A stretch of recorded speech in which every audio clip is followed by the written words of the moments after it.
فرزند زہرا یہ حالات برے ہیں۔ کاشانہ بصیرت ایک ایسا مکمل یوٹیوب چینل جس پر محروم بصارت کے لیے بالخصوص اور تمام افراد کے لیے بالعموم سینکڑوں کی تعداد میں اسلامی کتب دستیاب ہیں۔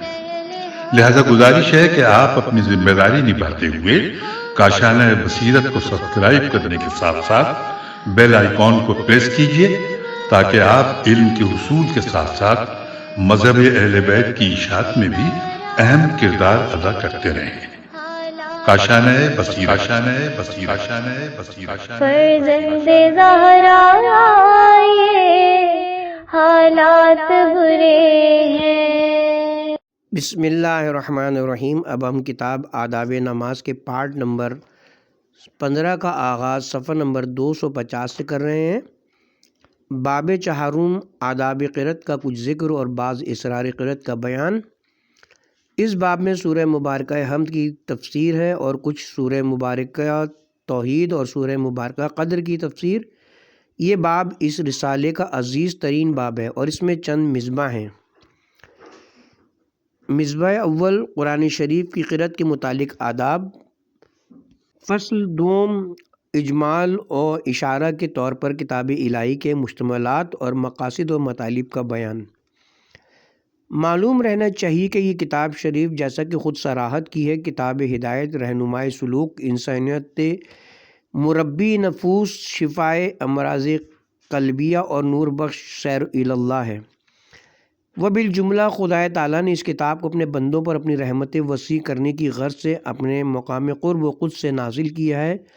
اور عوالم کے تناسب کے لحاظ سے اتارا ہے، یہاں تک کہ اس تاریخ عالم اور زندان مادیت تک پہنچی اور الفاظ و حروف کے لباس میں ظاہر ہوئی تاکہ دنیا کے اس تاریک زندان کے اسیروں کو آزاد کرائے اور امیدوں اور آرزوؤں کی زنجیروں میں جکڑے ہوئوں کو رہائی دلائے اور ان کو نقص و ناتوانی و حیوانیت کی پستی سے اوج کمال و قوت و انسانیت تک پہنچائے اور شیطان کی معاشرت سے نکال کر ملوکتین کی رفاقت میں دے دے، بلکہ ان کی مقام قرب تک رسائی ہو جائے اور لقاء الہی کے مرتبے کو حاصل کر لیں جو اہل اللہ کا سب سے بڑا مقصود و مطلوب ہے۔ اس لحاظ سے یہ کتاب دعوت حق و سعادت ہے اور اس میں حق و سعادت تک پہنچنے کے طریقے بتائے گئے ہیں اور اس کے مندرجات اجمالاً وہ ہیں جو تو اس سیر و سلوک الہی میں دخل رکھتے ہیں یا سالک و مسافر اللہ کے مددگار ہیں۔ کلی طور پر ان اہم مقاصد میں ایک مقصد معرفت خدا کی طرف دعوت اور معرفت الہیہ کا بیان ہے، یعنی شؤون ذاتی، شؤون اسمائی، شؤون صفاتی اور شؤون افعالی کا بیان، اور ان میں سب سے زیادہ توحید ذات، توحید اسماء اور توحید افعال کا بیان ہے، جن میں سے بعض کو صراحت کے ساتھ اور بعض کو جامع اشارے میں بیان کیا گیا ہے۔ معلوم رہنا چاہیے کہ اس جامع الہی کتاب میں معرفت ذات سے لے کر معرفت افعال تک یہ تمام معارف اس طرح مذکور ہے کہ ہر طبقہ اپنی استعداد کے بقدر ان کا ادراک کر سکتا ہے۔ چنانچہ توحید سے متعلق آیات شریفہ کو خصوصاً توحید افعال سے متعلق آیات کا علماء ظاہر اور محدثین و فقہاء رضوان اللہ علیہم جس طرح بیان اور تفسیر کرتے ہیں وہ کلیتاً اہل معرفت اور علماء باطن کے بیان و تفسیر کے خلاف ہے۔ راکم الحروف کی نظر میں دونوں ہی اپنے اپنے مقام پر صحیح کہتے ہیں، کیونکہ قرآن روحانی بیماریوں کے لیے شفا اور مریض کا علاج ایک خاص ڈھنگ سے کرتا ہے۔ چنانچہ آیہ کریمہ هو الاول والآخر والظاہر والباطن اور آیہ کریمہ اللہ نور السماوات والارض، خدا آسمانوں اور زمین کا نور ہے، سورہ نور آیت نمبر 35، اور آیا وہی ہے جو آسمان میں خدا ہے اور زمین میں خدا ہے، سورہ زخرف آیت نمبر 84 وغیرہ۔ توحید ذات کے بارے میں اور دوسرے آیات کریمہ سورہ حشر وغیرہ کی توحید صفات کے بارے میں، اور آیہ کریمہ جب تم نے تیر پھینکا تو تم نے نہیں پھینکا بلکہ خدا نے پھینکا، سورہ انفال آیت نمبر 17، اور آیہ کریمہ الحمدللہ رب العالمین اور آیا یسبح للہ ما فی السماوات والارض، جو کچھ آسمانوں اور جو کچھ زمین میں ہے اللہ کی تسبیح کرتے ہیں۔ سورہ جمعہ، سورہ تغابن۔ توحید افعال میں جن میں سے بعض آیتیں دقیق اور ایک باریک رخ سے عرفانی دلالت رکھتی ہیں اور بعض ادق اور زیادہ باریک رخ سے عرفانی دلالت رکھتی ہیں۔ علماء ظاہر اور علماء باطن میں سے ہر ایک طبقے کے لیے ایک طریقے سے شفائی امراض ہے، اور حالانکہ بعض آیات شریفہ جیسے سورہ حدید کی ابتدائی آیات اور سورہ توحید کا نزول کافی، اصول کافی جلد نمبر 1 صفحہ نمبر 123، کتاب التوحید باب نسبہ حدیث نمبر 3 کی حدیث کے مطابق آخری زمانے کی باریکی اور گہرائی سے سوچنے والوں کے لیے ہوا ہے، مگر اہل ظاہر کے لیے بھی اس میں استفادے کے کافی مواقع ہیں۔ یہ جہاں اس کتاب شریف کے معجزات میں سے ایک معجزہ ہے، وہاں اس کی جامعیت کی ایک دلیل بھی ہے۔ قرآن کے مطالب و مقاصد میں سے ایک مادی آلودگیوں سے باطن کی تطہیر اور نفس کی تہذیب اور تحصیل سعادت کی دعوت، اور مختصر لفظوں میں سیر و سلوک اللہ کا طریقہ۔ یہ مطلب دو اہم شعبوں میں تقسیم ہے، ایک تقویٰ اپنے تمام مراتب کے ساتھ جس میں غیر حق سے پرہیز اور ما سوا اللہ سے مطلقاً اراض شامل ہے، دوسرے تمام مراتب و شیون پر ایمان جس میں حق کی بارگاہ میں حاضری، اقبال بحق اور اس ذات مقدس کے سامنے توبہ و انابت۔ اور یہ اس کتاب کے اہم مقاصد میں کہ اس کے اکثر مطالب بالواسطہ یا بلا واسطہ اسی مقصد کے لیے ہیں۔ اس صحیفہ الہیہ کے مطالب و مقاصد میں دوسرا مقصد انبیاء، اولیاء اور حکماء کے قصص و حکایات ہیں، اور یہ کہ خدا نے ان کی تربیت کس طرح کی اور انہوں نے خلق خدا کی تربیت کس طرح کی۔ ان قصوں میں بے شمار فائدے اور کثیر تعلیمات ہیں۔ ان قصوں میں اس قدر معرفت الہی اور تعلیمات و تربیت ربانی کے تذکرے و رموز ہے کہ عقل حیران رہ جاتی ہے۔ سبحان اللہ وَلَهُ الْحَمْدُ وَنِعْمَةٌ قصہ آدمی میں دیکھ لیجئے۔ خلقت آدم، ملائکہ کو سجدے کا حکم، تعلیم اسماء، ابلیس و آدم کی قضیہ جن کا ذکر کتاب خدا میں بار بار آیا ہے، جس میں اس قدر تعلیم و تربیت اور معرف و معلم ہے کہ انسان حیرت میں پڑ جاتا ہے، مگر اس شخص کے لیے کہ قصص قرآنیہ جیسے قصہ آدم و موسیٰ و ابراہیم اور دیگر انبیاء کے قصے قرآن میں بار بار ذکر کیے جانے میں یہی نقطہ ہے کہ یہ کتاب قصہ و تاریخ نہیں بلکہ کتاب سیر و سلوک اللہ ہے، اور کتاب توحید و معرف و مواضع کا حکم ہے، اور ان امور میں تکراری مطلوب ہے تاکہ سخت اور بے رحم نفسوں میں کسی طرح تو تاثیر پیدا ہو اور دلوں کو ان سے کسی طرح تو نصیحت حاصل ہو۔ دوسرے لفظوں میں جو شخص تعلیم و تربیت اور انذار و تبشیر کرنا چاہتا ہے تو اس کو چاہیے کہ اپنا مقصد مختلف عبارتوں اور طرح طرح سے، کبھی قصہ و حکایات کے ضمن میں، کبھی تاریخ و نقل کے ذریعے، کبھی صریح لہجے میں، کبھی اشارات و کنایات میں، اور کبھی امثال و رموز کے سہارے ذہنوں میں اتارے تا مختلف نفوس اور منتشر دل سب اس سے استفادہ کر سکیں۔ اور چونکہ قرآن شریف تمام طبقات اور جملہ انسانی نسلوں کی سعادت کے لیے اور افراد انسانی حالات قلوب، عادات و اخلاق اور زمان و مکان کے اعتبار سے مختلف ہیں، اس لیے ہر ایک کو ایک ہی طرح سے دعوت نہیں دی جا سکتی۔ بہت سے نفوس ایسے ہوتے ہیں جو صاف و صریح لہجے سے تعلیم حاصل کرنے اور سادہ انداز میں اصل مطلب کی تحصیل کے لیے حاضر نہیں ہوتے، اور ان سے متاثر نہیں ہوتے۔ ان کو ان کے دماغ کی ساخت کے مطابق دعوت دی جانی چاہیے اور مقصد سمجھایا جانا چاہیے۔ اور بہت سے نفوس ایسے ہوتے ہیں کہ قصص و حکایات و تواریخ سے سروکار نہیں رکھتے اور اصل مطلب اور روح مقصد سے دلچسپی رکھتے ہیں۔ ایسے لوگوں کو پہلے لوگوں کے ساتھ ایک ہی ترازو میں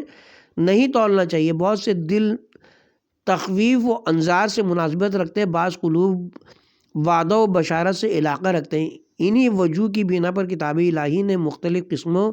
متعدد ہنروں اور طرح طرح سے لوگوں کو دعوت دی ہے، اور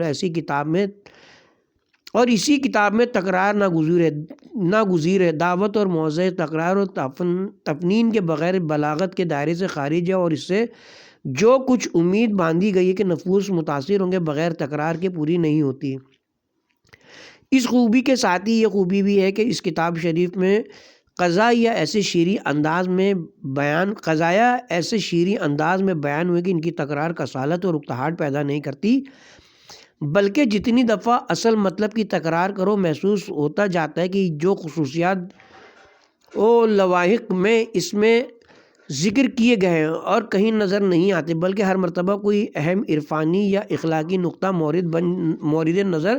بن جاتا ہے اور قضیہ اسی کے اطراف میں گردش کرنے لگتا ہے۔ اس مطلب کا بیان قصص قرآن کے بارے میں مکمل مطالعہ اور محنت چاہتا ہے، جس کی گنجائش اس مختصر رسالے میں نہیں ہے، اور نحیف کے دل میں یہ آرزو مستحکم کہ بقدر امکان توفیق الہی سے قصص قرآنی اور حل رموز اور ان کے ذریعے تعلیم و تربیت سے متعلق ایک کتاب مرتب کروں، اگرچہ راکم الحروف جیسے انسان کے لیے اس ذمہ داری کو پورا کرنا ایک خیال خام اور آرزوئے محال ہے۔ وبالجملہ قصص الانبیاء علیہم السلام کے تذکرے اور ان کے سیر و سلوک کی کیفیت بندگان خدا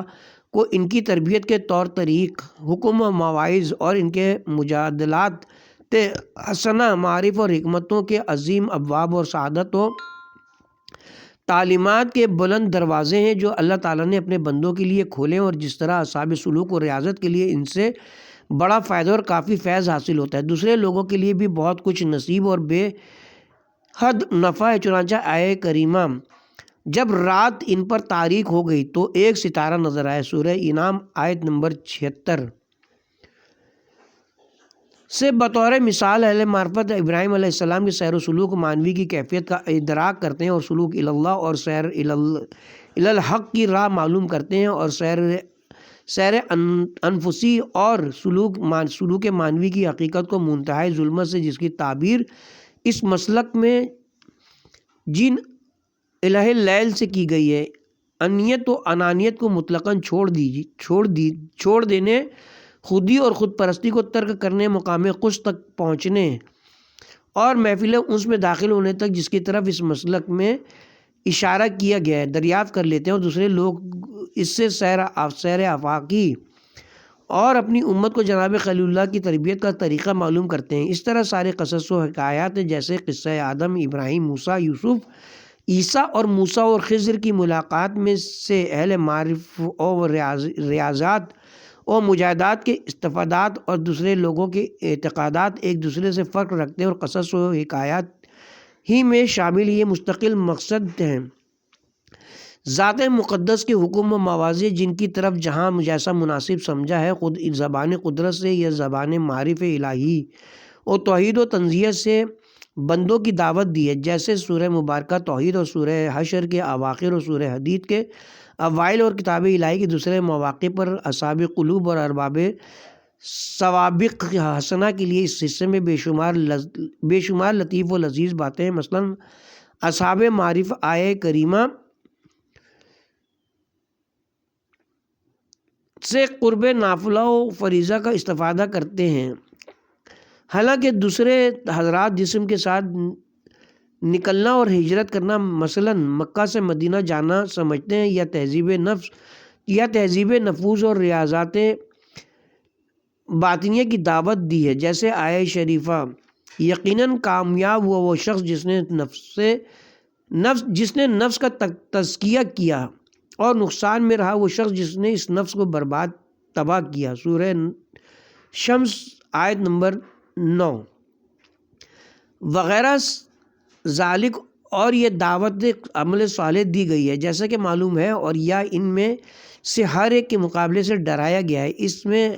حضرت لقمان اور دوسرے بزرگوں اور مومنین کی حکمتیں اور موعظے شامل ہے جو صحیفہ الہیہ میں مختلف مواقع پر مذکور ہے، جیسے اصحاب کہف کے قضیے۔ اس نورانی صحیفے کے دوسرے مطالب میں سے کافرین و منکرین، مخالفین حق و حقیقت اور ماندین انبیاء و اولیاء علیہ السلام کے احوال کا بیان ہے، نیز ان کے انجام کار اور ان کی ہلاکت و تباہی کی کیفیت کا بیان ہے، جیسے فرعون، قارون، نمرود، شداد اور اصحاب فیل اور دوسرے کفار و فجار کے قضیے، جن میں ہر ایک قضیہ مواعظ و حکم بلکہ اہل معرفت کے لیے معرف کا حامل ہے۔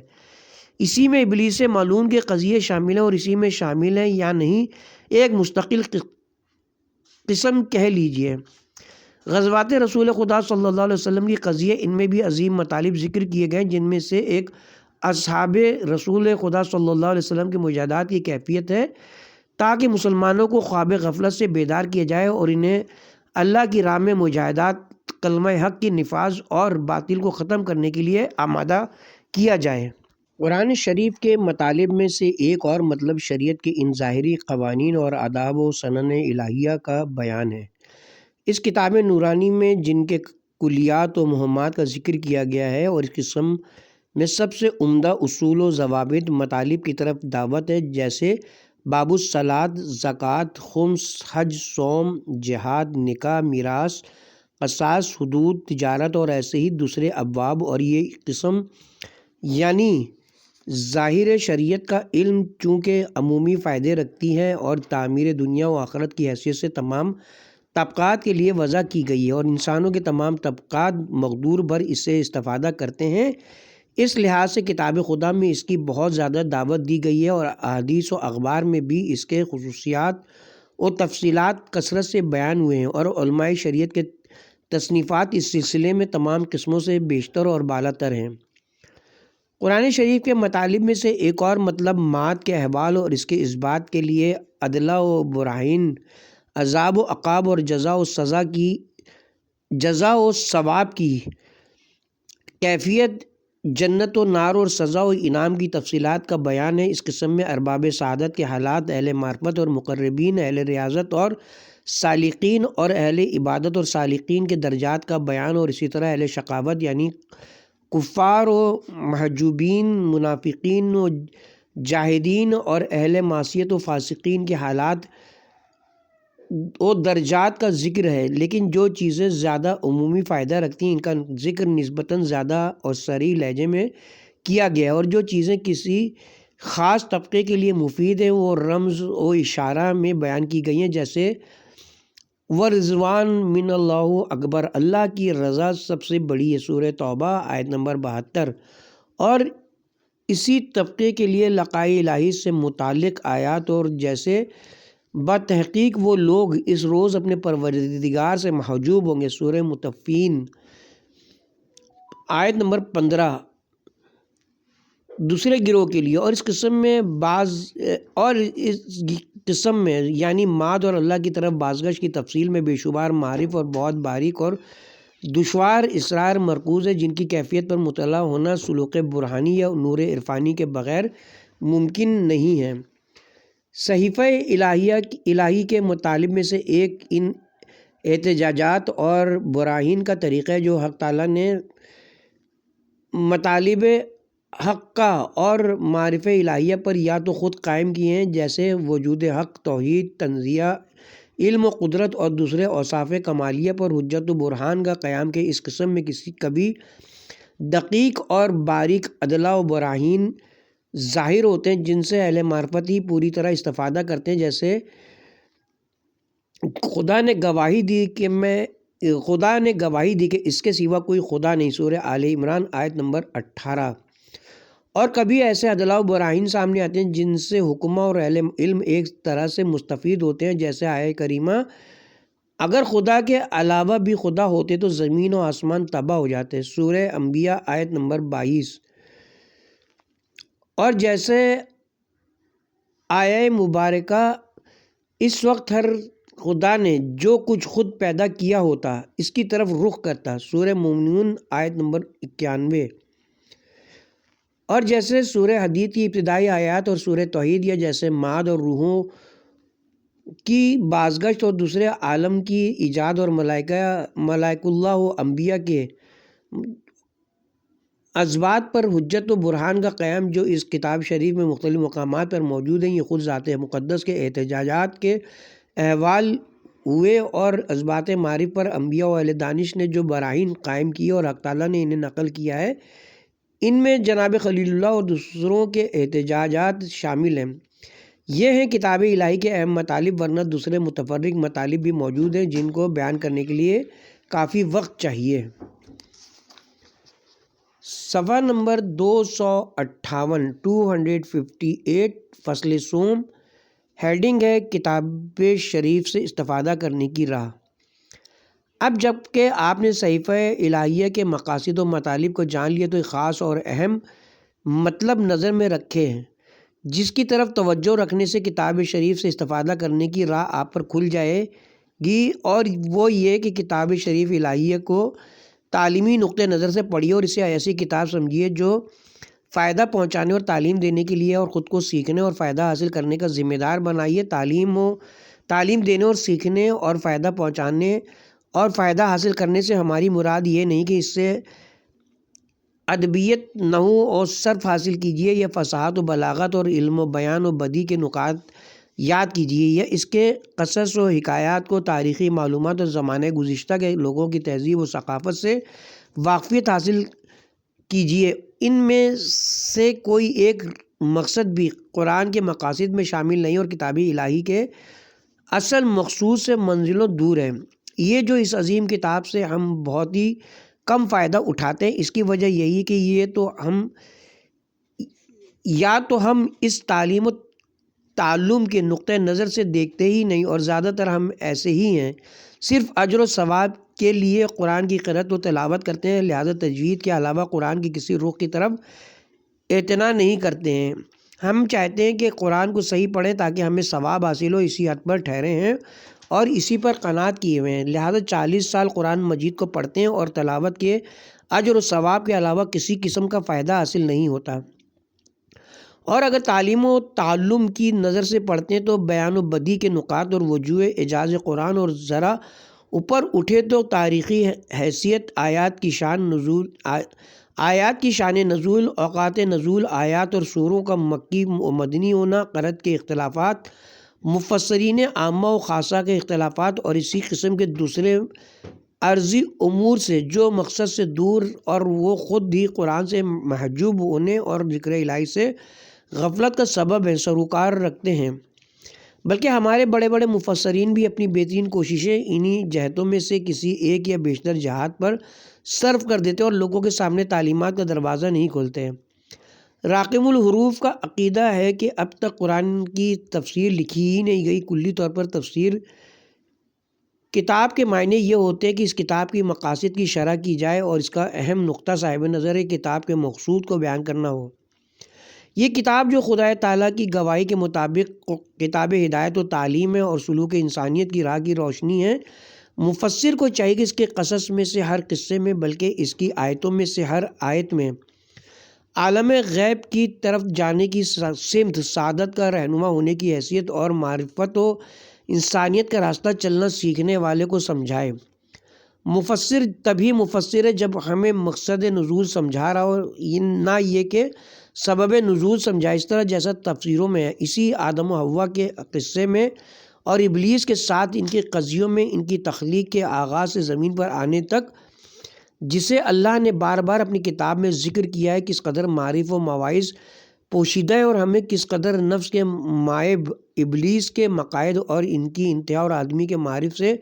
آگاہی ملتی ہے، لیکن ہم اس سے غافل ہیں۔ وبالجملہ کتاب خدا کتاب معرفت و اخلاق، کتاب دعوت سعادت و کمال ہے، اس لیے کتاب تفسیر بھی کتاب عرفانی و اخلاقی اور مبین جہاد عرفانی و اخلاقی وغیرہ کی حیثیت سے ہونی چاہیے۔ جو مفسر اس جہد سے غفلت کرے یا صرف نظر کرے یا اسے اہمیت نہ دے، وہ مقصود قرآن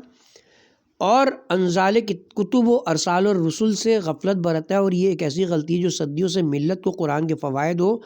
فیوز سے محروم کیے ہوئے اور بندگان خدا پر راہ ہدایت مسدود کیے ہوئے ہے۔ ہمیں چاہیے کہ جہات برہانی عقلی سے جو خود بھی ہمیں مقصد سمجھا دیتی ہے، قطع نظر کر کے براہ راست کتاب خدا ہی سے کتاب خدا کی تنزیل کا مقصد معلوم کریں۔ مصنف کتاب ہی اپنے مقصود کو بہتر سمجھتا ہے، لہٰذا اب ہم شیون قرآن کے بارے میں اس کے مصنف کے ارشادات کی روشنی میں غور و فکر کرتے ہیں۔ ہم دیکھتے ہیں کہ وہ خود فرماتا ہے، اس کتاب میں کوئی شک نہیں ہے اور وہ پرہیزگاروں کے لیے ہدایت ہے۔ سورہ بقرہ آیت نمبر 2۔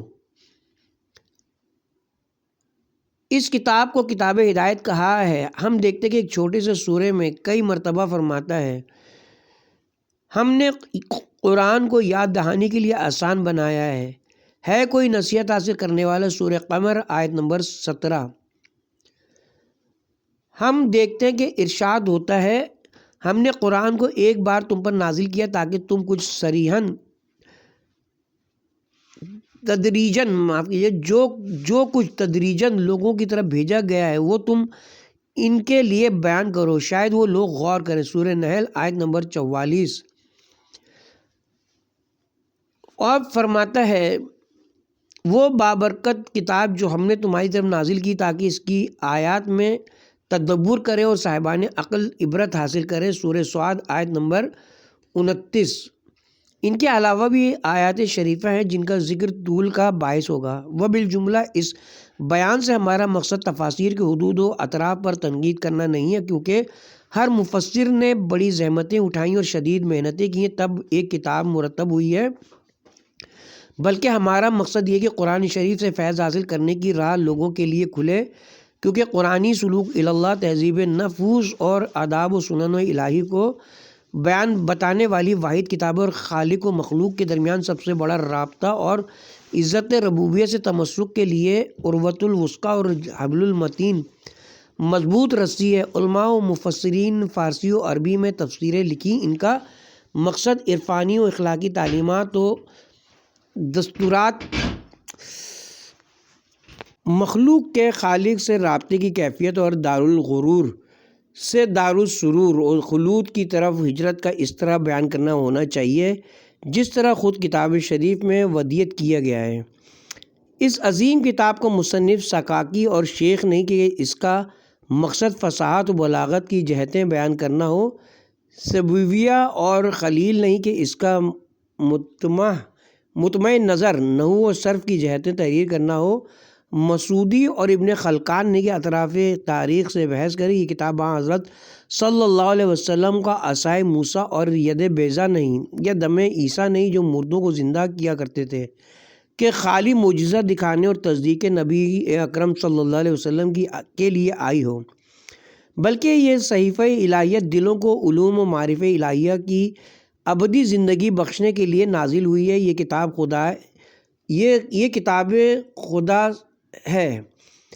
اور شیون الہی کی طرف دعوت دیتی ہے۔ مفسر کو چاہیے کہ لوگوں کو شیون الہی کی تعلیم دے اور لوگوں کو چاہیے کہ شیون الہی کی تعلیم حاصل کرنے کے لیے